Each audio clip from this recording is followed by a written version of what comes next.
Hai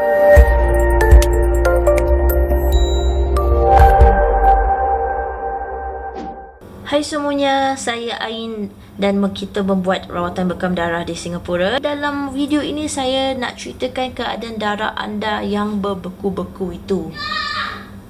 Sebab apa? Ramai yang tak percaya bahawa kita bila lakukan rawatan bekam darah, darah beku boleh keluar. Mereka tak percaya dan macam mana sebenarnya darah beku tu boleh keluar.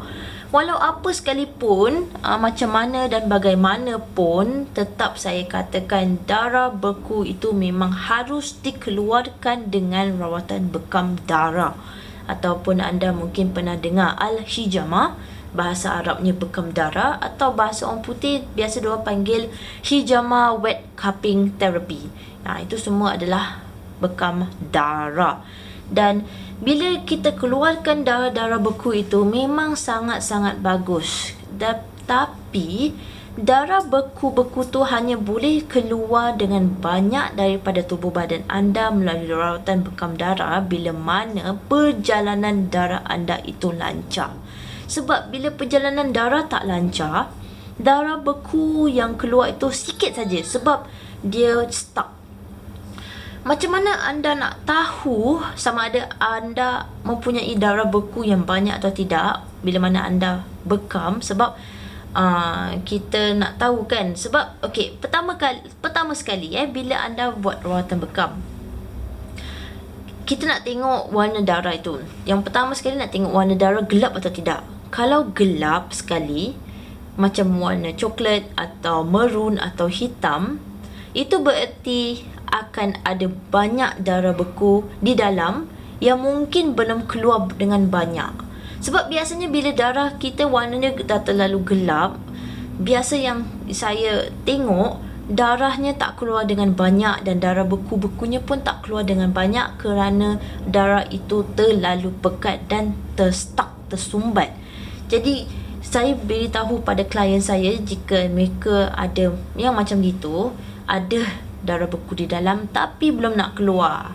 Jadi dengan itu sentiasalah lakukanlah bekam darah secara rutin sehingga darah beku itu banyak dapat dikeluarkan. Sebab setiap kali kita lakukan rawatan bekam darah, ia akan membantu tubuh badan kita untuk melancarkan perjalanan darah.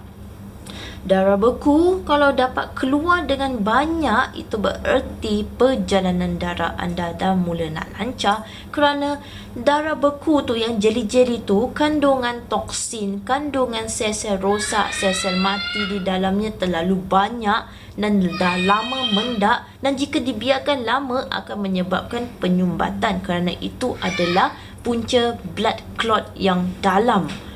Jadi sekarang kita nak bantu untuk buang. Dan waktu blood clot tu keluar daripada tubuh badan anda tu, dia bukan langsung bila keluar daripada kulit tu terus jadi beku. Tapi ianya mengalir dulu, meleleh. Dan apabila telah kumpul balik dalam cup tu, ia akan berbeku. Dan bukan kerana ia terkena angin atau oksigen ia menjadi beku, padahal di dalam cup tu sudah tak ada angin, sudah tak ada oksigen. Ianya vacuum.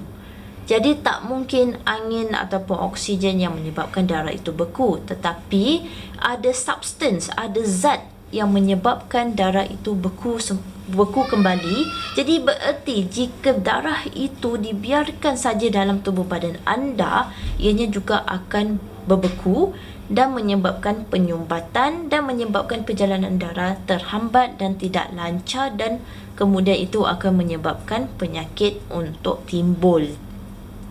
Jadi sekarang lihatlah pada keadaan darah anda itu berbeku-beku atau tidak. Selagi ada darah beku, selagi itu bekamlah. Dan jika belum ada darah beku yang keluar tapi dalam masa yang sama anda dapati warna darah itu terlalu gelap pekat, anda masih harus dan masih perlu lakukan bekam sehingga perjalanan darah anda itu lancar, sehingga darah beku dapat keluar dengan banyak. Kita tak dapat lakukan semuanya ataupun mencapai semuanya itu dalam satu sesi, tapi anda harus lakukan bekam secara rutin kerana body kita perlu repair, perlu menjalani proses untuk perbaiki, dan ianya mengambil masa. InsyaAllah, mudah-mudahan dengan rawatan bekam anda boleh menjadi lebih sihat dan dapat mengelakkan penyakit pada masa akan datang. Saya akan sharekan lagi beberapa hal-hal yang lain yang akan anda temukan tentang kesihatan anda melalui rawatan bekam darah pada video akan datang. Kita akan berjumpa lagi di video yang seterusnya. Terima kasih banyak kerana sudah menonton video yang ini. Okey, kita jumpa di video yang selepas ini.